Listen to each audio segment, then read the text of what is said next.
গান গান গান ছাড়া কি আছে আমার। সূর্য সাক্ষী বলে একটি সিনেমায় এই গানটা শুনেছিলাম বহুকাল আগের কথা, কিন্তু আজ সত্যি সত্যি গান ছাড়া আমার এখানে কিছুই নেই। কারণ গান নিয়ে যাদের কারবার, যারা কিনা গান গেয়েই আমাদের মনোরঞ্জন করছেন দিনের পর দিন ধরে, সেই ব্যান্ড হাম সুফি আমাদের সঙ্গে।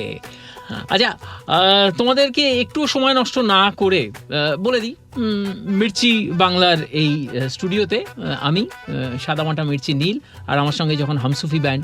আমার একটু চট করে বলো তো, যে মিউজিকের তো কোনো বাউন্ডারি হয় না, এটা আমরা সকলেই জানি, কিন্তু আপাতত এই যে সুফি মিউজিক নিয়ে যে তোমরা কাজ করছো হামসুফি ব্যান্ড, তো তোমার কি মনে হয়, মানে এই যে হামসুফি এই সুফির যে বিভিন্ন জনার আছে তাতে অ্যাড করার জন্য কি কি করছে?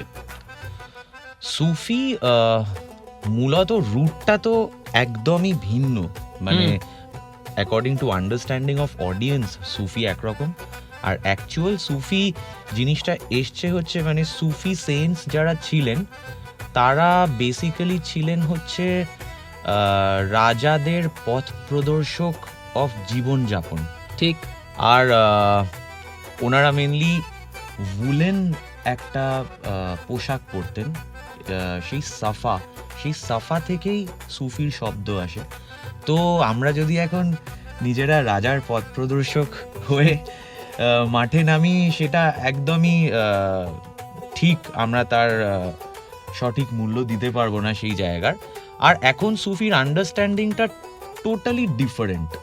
তো আমাদের কাছে সুফির মূল যে বিষয়টা সেটা হচ্ছে যে লোকেদেরকে একটা স্টেট অফ এক্সট্যাসি আর ট্রান্সে নিয়ে যাওয়া, মানে সুফি মোর দ্যান দ্য জনরা আমাদের সবসময়তেই চেষ্টা হচ্ছে যে যাতে তারা একটা স্টেট অফ মাইন্ডে পৌঁছতে পারে, যেটাকে আমরা সুফি স্টেট অফ মাইন্ড বলতে পারি। এখানে আমাকে একটা প্রশ্নের উত্তর দাও, সেটা হচ্ছে কি, আমরা বিভিন্ন সময় দেখেছি যে Sufi has some of the finest music creations, ঠিক আছে? এবার আমার কাছে যে প্রশ্নটা তোমার কাছে, সেটা হচ্ছে যে কিছু ইউরেকা মোমেন্ট তো থাকে, ব্রিলিয়েন্ট ইউরেকা মোমেন্ট থাকে সকলের কাছে, যারা যারা মিউজিক সঙ্গীত তৈরি করেন। হামসুফির কাছে কোনো একটা ইউরেকা মোমেন্ট কি এরকম আছে যে মিউজিক তৈরি করার সময়, অথবা যে সময়টা তোমাদের মনে হয়েছে যে এই গানটা এই তো তৈরি হলো, এরকম কিছু একটা কিছু? বহুবারই হয়েছে। হ্যাঁ, শুনি একটা গল্প সেরকম। একাধিকবার হয়েছে এটা। আসলে সব থেকে ইন্টারেস্টিং হচ্ছে আমরা যেহেতু সবাই খুব ইন্ডিয়ান ক্লাসিক্যাল মিউজিক ইনফ্লুয়েন্সড, এবং সুফি জনরাটা এমনই যে ওটা নিয়ে প্রচুর, যেহেতু আমাদের ক্লাসিক্যাল ফিউশন নিয়ে কাজ ছিল, রাইট। তো সুফি গানগুলোর মধ্যে গায়কী হোক বা মিউজিক অ্যারেঞ্জমেন্টস হোক, তার যে স্কোপটা, সেটা প্রত্যেকটা গানেই আমরা খুব ফিল করতাম যে হ্যাঁ, যেন এটাই এতদিন ওয়েট করছিলাম আমরা এই জনরাটা পাওয়ার জন্যই। ইনিশিয়ালি আমাদের কাছে তো খুব বেশি কিছু জানকারি ছিল না সুফি জনরার, কারণ আমরা ছোটবেলা থেকে রবীন্দ্রসঙ্গীত শুনেই বড় হয়েছি, এখানে বাংলা গান শুনে বড় হয়েছি, এখানকার ব্যান্ডের গান শুনে বড় হয়েছি। তো আমরা তখন বেছে নিই হচ্ছে নুসরত ফতেহ আলী খান সাহেবকে। তো ওনার যত গান ছিল সেগুলোকে আমরা প্রেজেন্ট করার কথা ভাবি, কিন্তু এবারে নেক্সট চ্যালেঞ্জ ছিল যে আমরা এখানকার অডিয়েন্সের জন্য কি করে জিনিসটা প্রেজেন্ট করতে পারি, যাতে তাদের কাছে জিনিসটা একটুখানি রিলেটেবল হয়। ঠিক। কারণ হঠাৎ করে আমরা একটা সুফি নিয়ে একটা গান করব, তারা কখনো শোনেননি, খুবই কম শুনেছেন, বা বলিউড ডিফারেন্ট অঙ্গে সুফি গানগুলো শুনেছেন। তো তখন আমরা একদম প্রথম তখন ইন্ডিয়াস গট ট্যালেন্টের একটা অডিশন চলছিল, এবং আমরা ভাবি যে এখানে কি করে ডিফারেন্ট ভাবে প্রেজেন্ট করতে পারি আমরা, এবং আচ্ছা, সেখানে আমরা অদ্ভুত কিছু ফিউশন করি, যেমন মিশন ইম্পসিবলের সাথে একটা সুফি গান, মানে মিশন ইম্পসিবল যে থিম সং সেটার সাথে সুফি, আচ্ছা, বেঙ্গলি ফোকের সাথে সুফি, অ্যাসামিজ ফোকের সাথে সুফি। এবং এইটা করতে করতে তখন আমাদের রিয়েলাইজেশন হয় যে আমরা মানে সুফি জনারটাকে ইনিশিয়ালি স্টার্ট করার জন্য প্রবাবলি এটা হচ্ছে একটা ভেরি গুড ডিরেকশন। আচ্ছা, এবার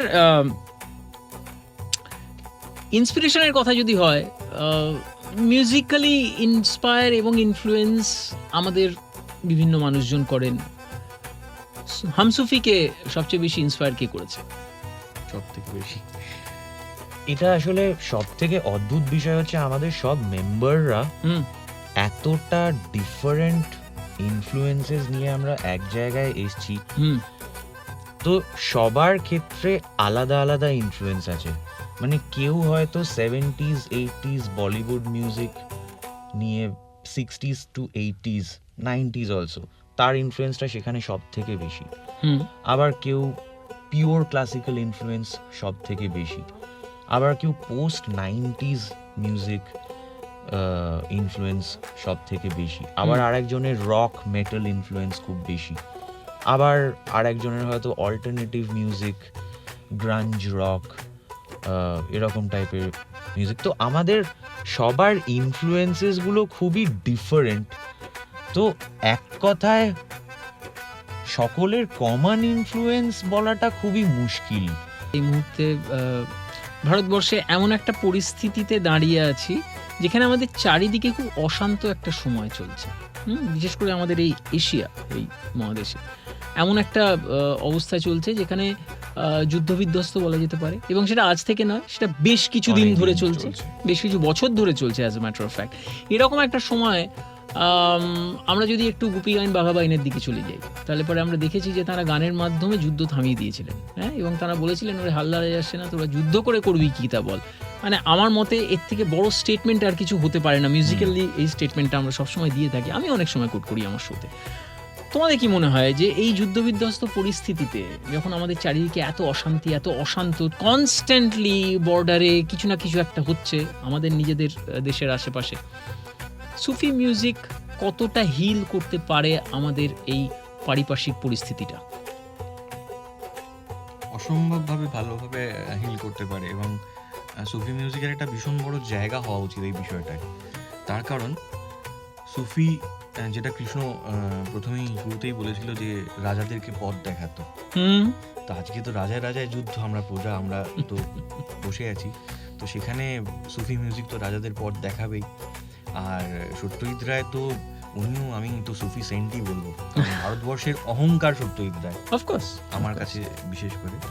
এবং সেখানে ভারতবর্ষে সুফি মিউজিক, তার কথা, লিরিক্স তো ভীষণ ইম্পর্টেন্ট একটা বিষয়, সাহিত্য একটা ভীষণ ইম্পর্টেন্ট বিষয়, সুফি মিউজিকের কথা। এবং বাংলা একমাত্র একটা জায়গা যেখানে মানে ভারতের অন্যান্য স্টেটের থেকেও যেখানে সুফি আরো বেশি রিলেট করা উচিত, কারণ সুফি একদম সমান সমান হচ্ছে আমাদের বাউল। এখানে বাউলের গানও আপনি যদি শোনেন, তার কথা যদি শোনেন, সেও কিন্তু পথপ্রদর্শক, জীবন দর্শনের কথাই সে বলছে। অবশ্যই অবশ্যই। সেখানে এই সমস্তটা যদি আমরা ধরি, আজকের দিনে তো সুফি মিউজিক সব থেকে বড় যোগসূত্র হওয়া উচিত এই সমস্ত দিকের মানুষকে শান্ত করার জন্য, মানুষকে হিল করার জন্য, মানুষের মনকে সেই দিকে ঠেলার জন্য যেদিকের কথা কেউ ভাবছে না। যে রিসেন্টলি মির্চি এলিট ক্লাবে অ্যাওয়ার্ড পেয়েছে হাম সুফি, সেই শোয়ের thanks to radio Mirchi for this. এবং সেই শোয়ের সঞ্চালনার দায়িত্বে যেহেতু আমি ছিলাম, সেই সময় আমি ওনাদের নামটা অ্যানাউন্স করেছিলাম, খুব সম্ভবত যতদূর আমার মনে আছে। Yes yes, that's a good Fortune. না না, প্লেজার ইজ অল আওয়ার্স। কিন্তু আমার যেটা বক্তব্য সেটা হচ্ছে যে সেটাতে এমনি এমনি তোমরা পাওনি, সেটা পেয়েছো তার কারণ হচ্ছে গিয়ে বহু মানুষকে তোমরা আনন্দ দিয়েছো, বহু মানুষ তোমাদের গান ভালোবাসে, গুণমুগ্ধ তোমাদের। সেরকম কোনো একজন গুণমুগ্ধ ভক্তের কথাবার্তা বলতে পারো, অথবা কোনো একটা ফ্যান ইন্টারাকশনের কথা বলতে পারো, যেটা তোমরা আলাদা করে বলতে পারবে, মানে যেটা তোমাদের সারা জীবন মনে থাকবে এখনো পর্যন্ত? কোনো ফ্যান ইন্টারাকশন যারা কিনা কিছু মানুষজন যারা কিনা এসে বলেছে যে হ্যাঁ আমরা খুব ভালো, something that is worth remembering. আসলে সব থেকে অদ্ভুত ব্যাপার হচ্ছে, কলকাতাতে আমরা যখন সুফিটা স্টার্ট করি তখন সকলের কাছে এতটা নতুন একটা জিনিস হয়, এবং আমরা যখন বাইরে গিয়ে পারফর্ম করতাম তখন প্রথমে লোকেরা কেউ বিশ্বাসই করতো না যে আমরা বাঙালি। আচ্ছা, ঠিক আছে, সবাই যখন আমরা অ্যাব্রডে পারফর্ম করতে যেতাম তখন আমাদের প্রথম প্রশ্ন করতো সবাই যে আপ লোগ क्या পাকিস্তান से आए हैं? ঠিক আছে, তখন আমরা আবার এক্সপ্লেন করতাম।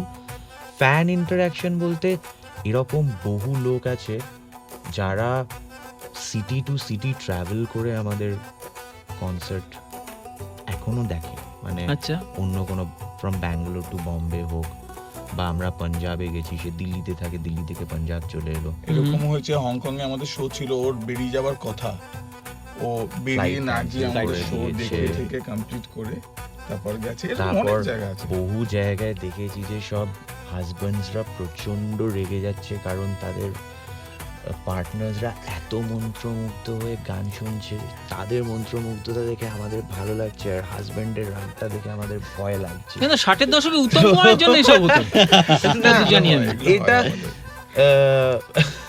এখনো হয়, আচ্ছা, এখনো হয়, হুম, বাট ওরকম পিন পয়েন্ট করা ফ্যান ইন্টারাকশনস প্রচুরই আছে। আমার তোমাদের কাছে লাস্ট কোয়েশ্চেন, সেটা হচ্ছে যে হামসুফি কতটা ডিফারেন্স ক্রিয়েট করতে পেরেছে এখনো পর্যন্ত মিউজিকের মাধ্যমে, যতটুকু ডিফারেন্স তোমরা ক্রিয়েট করতে পেরেছো বলে তোমাদের মনে হয়, খুব ছোট্ট করে যদি জিজ্ঞেস করি।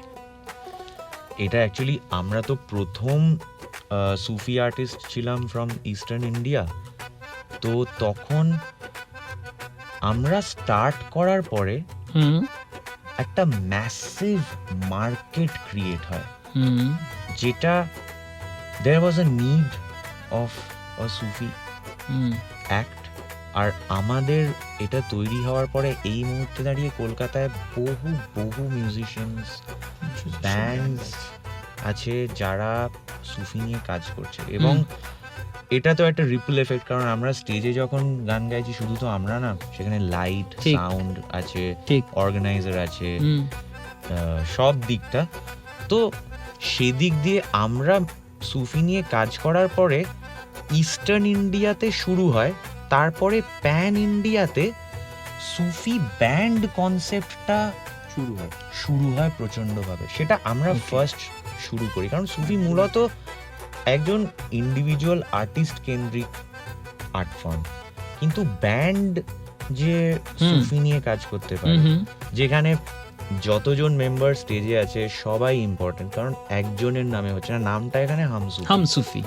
সেই কনসেপ্টে প্রচুর আর্টিস্ট এখন ইস্টার্ন ইন্ডিয়াতে, প্যান ইন্ডিয়া তৈরি হয়েছে যারা সুফি নিয়ে কাজ করছে, রাইট। এবং it has created a massive কি বলবো revenue generation in the entire live industry.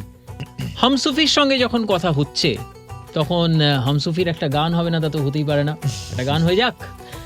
Definitely আমরা আমাদের প্রথম অ্যালবামেরই একটা গান গাইছি, আর আমাদের সব গান লেখা হচ্ছে পিনাকির। তো এই গানটার নাম হচ্ছে রোনা ছোড় দে।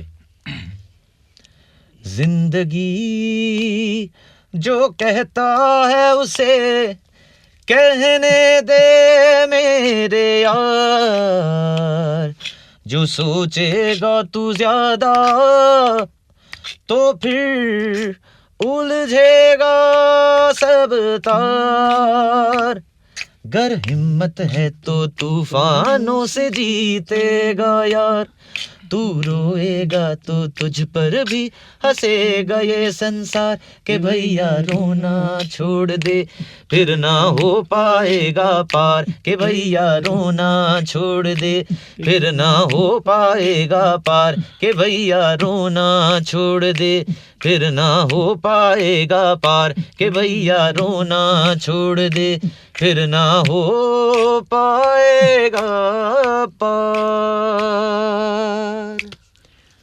रोना छोड़ तो नहीं सकते क्योंकि कभी कभी आंसू जो है वो खुशी के होते हैं, और এরকম গান যদি শোনা যায় তাহলে পরে হ্যাঁ অজান্তেই চোখ থেকে জল একটু বেরিয়ে আসে, তবে সেটা আনন্দ অশ্রু।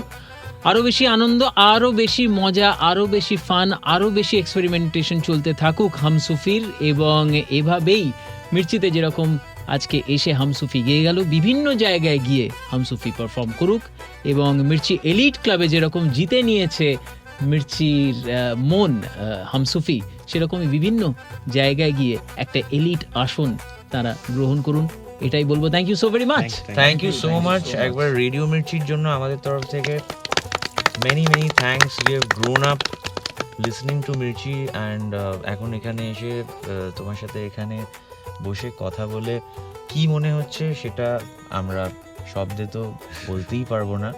আশা করা যায় যে আমরা ফিউচারে আবার যখন দেখা হবে তখন আরো কিছু ভালো শব্দ সিলেক্ট করে আমরা এখানে আসবো to express our gratitude and feelings for radio Mirchi. যখন ইচ্ছা হবে তখন এখানে ঢুকে পড়বে, আমাদের কোনো কাজ নেই, আমরা আড্ডা মারতেই আসি অফিসে। Thank you so Thank you. Much.